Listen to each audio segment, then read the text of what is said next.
Family mission statement لکھنے کا عمل آپ کو اپنی ترجیحات کے بارے میں گہرائی سے سوچنے پر مجبور کرتا ہے۔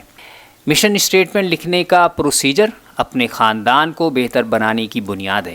تمام اہل خانہ کا آپس میں مل کر فیملی مشن اسٹیٹمنٹ تیار کرنے کا عمل آپس میں مل کر زندگی گزارنے کی خاصیت پیدا کرتا ہے۔ فیملی مشن اسٹیٹمنٹ کسی بھی فیملی کا بنیادی خواص ہوتا ہے۔ آپ کی فیملی کا مشن اسٹیٹمنٹ آپ اور آپ کی فیملی کی شناخت بنتا ہے۔ اسی سے دنیا کو پتہ چلتا ہے کہ آپ کی فیملی کیا ہے، کیا کرتی ہے اور کیوں کرتی ہے، اور سب سے بڑھ کر کن اصولوں کی بنیاد پر آپ اور آپ کے گھر والے ساتھ رہ رہے اور اپنی زندگی گزار رہے ہیں۔ فیملی مشن اسٹیٹمنٹ یہ بھی واضح کرتا ہے کہ آپ اور آپ کے تمام اہل خانہ، شریک حیات اور بچے کس مقصد یا مقاصد کے لیے مل کر کام کر رہے ہیں، اور آپ اپنے خاندان کو مستقبل میں کیسا دیکھنا چاہتے ہیں۔ فیملی مشن اسٹیٹمنٹ کسی خوش خاندان کے لیے جتنا ضروری ہے اتنا ہی اس کی تیاری مشکل ہے۔ مشکل اس لیے کہ اس سے پہلے آپ نے اس بارے میں سنا ہی نہیں ہوگا اور نہ اس پر کام کیا ہوگا، تو پہلی دفعہ تو کوئی بھی کام مشکل ہوتا ہے نا بھائی۔ جب آپ اس کے بارے میں پڑھنا اور اس کی تیاری کے لیے کام کرنا شروع کر دیں گے تو یہ آسان سے آسان تر ہوتا جائے گا۔ ویسے آپس کی بات ہے، فیملی مشن اسٹیٹمنٹ کی تیاری ہے بہت مزیدار کام، کر کے تو دیکھیے۔ اس ویڈیو میں ہم آپ کو چند چھوٹے چھوٹے اقدامات ایسے بتا رہے ہیں جن پر عمل کر کے آپ اپنے خاندان کے لیے ایک مؤثر فیملی مشن اسٹیٹمنٹ لکھ سکتے ہیں۔ تو آئیے چلتے ہیں فیملی مشن اسٹیٹمنٹ کی تیاری کے پہلے اقدام کی طرف۔ گھر والوں کے ساتھ بیٹھک کا وقت طے کیجیے۔ اپنی بیوی یا شوہر اور بچوں سے کہیے کہ فلاں دن فلاں وقت پر تمام لوگ جمع ہو جائیں گے۔ یہ دن اور وقت کون سا مناسب ہوگا، اس کا تعین آپ خود کریں گے، کیونکہ یہ سب خاندانوں کی مصروفیات اور طرز حیات کے مطابق الگ الگ ہوگا۔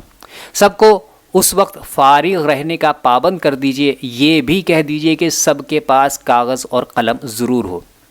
دوسرا اقدام، اپنے گھر والوں کے ساتھ غور کیجئے کہ آپ سب کیا کرتے ہیں اور کیوں۔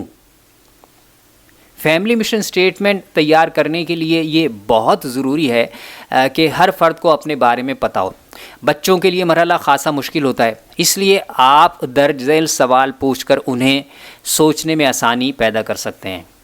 ہمارے خاندان کی وضاحت کے لیے کون سے الفاظ بہترین ہوں گے؟ ایک خاندان کی حیثیت سے ہماری خوبیاں کیا ہیں؟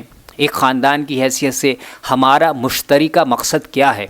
آپ کس وجہ سے گھر میں آنا چاہتے ہیں؟ گھر کی کیا چیز آپ کے لیے شرمندگی کا باعث ہے؟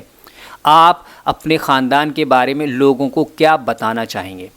ہم ایک دوسرے سے کس قسم کا رشتہ رکھنا چاہتے ہیں؟ ہم ایک دوسرے سے کس طرح بات کرنا چاہتے ہیں؟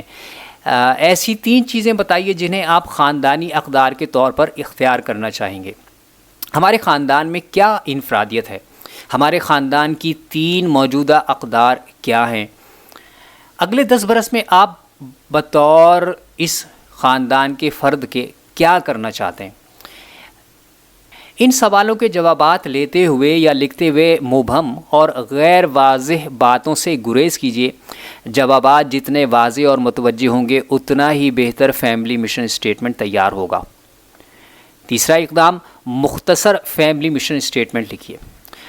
جب آپ کو درج 12 سوالوں کے جوابات مل جائیں گے تو یہ معلومات بہت زیادہ مقدار میں ہوں گی۔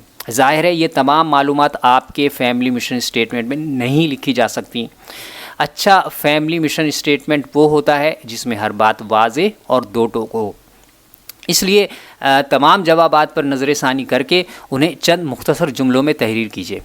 اس کے لیے گھر کے سربراہ کو بار بار اپنے اہل خانہ سے رائے لیتے رہنا ہوگا۔ اشارتاً بتاتے چلیں کہ ایک بہتر اور جامع فیملی مشن اسٹیٹمنٹ 80 سے 100 الفاظ پر مشتمل ہونا چاہیے۔ چوتھا اقدام، مشن اسٹیٹمنٹ کو نمایاں جگہ لگائیے۔ جو چیز سامنے نہ ہو وہ ذہن سے محو ہو جاتی ہے۔ اس فیملی مشن اسٹیٹمنٹ کو بھی اگر تحریر کرنے کے بعد آپ نے فائل میں بند کر دیا تو اس کا کوئی فائدہ نہیں ہوگا۔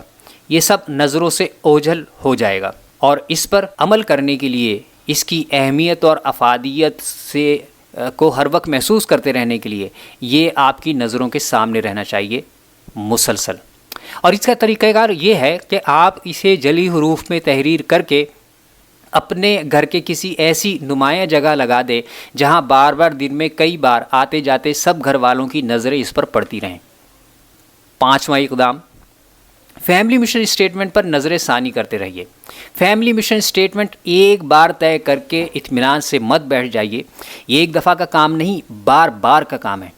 اگر آپ چاہتے ہیں کہ آپ کے بچے اسے اپنا سمجھیں اور اس پر متوجہ رہیں اور اس کے مطابق اپنی زندگی کو ڈھالنے کی کوشش جاری رکھیں، تو آپ کو بار بار اپنے فیملی مشن اسٹیٹمنٹ پر نظر ثانی کرنا ہوگی۔ آپ کو اندازہ ہوگا کہ ہر چند مہینے بعد اس میں تبدیلی کی ضرورت پڑ رہی ہے۔ اس تبدیلی کی سب سے بڑی وجہ یہ ہوتی ہے کہ وقت کے ساتھ ساتھ بچوں کی اور بڑوں کی ضروریات بدلتی رہتی ہیں، ان کی سوچ میں وسعت آ جاتی ہے اور وہ زیادہ امکانات پر غور کرنا شروع کر دیتے ہیں۔ پہلے جو مسائل تھے ان میں سے بعض حل ہو چکے ہوتے ہیں اور کچھ نئے مسائل جنم لیتے ہیں۔ ترجیحات اور اہداف بدلتے رہتے ہیں۔ یہ اور دیگر عوامل مل کر تقاضا کرتے ہیں کہ ہم اپنے فیملی مشن اسٹیٹمنٹ کو کچھ عرصے بعد ضرور بدلیں۔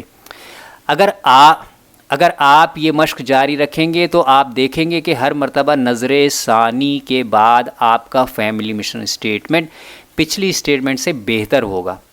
جی جناب، نہیں سمجھ میں آیا؟ کوئی بات نہیں، فیملی مشن اسٹیٹمنٹ بنانے کا کوئی ایک درست طریقہ کار نہیں ہے۔ اگر کچھ بھی نہیں سمجھ آیا تو جو اور جیسا سمجھ میں آیا ہے اس کے مطابق عمل شروع کر دیجئے۔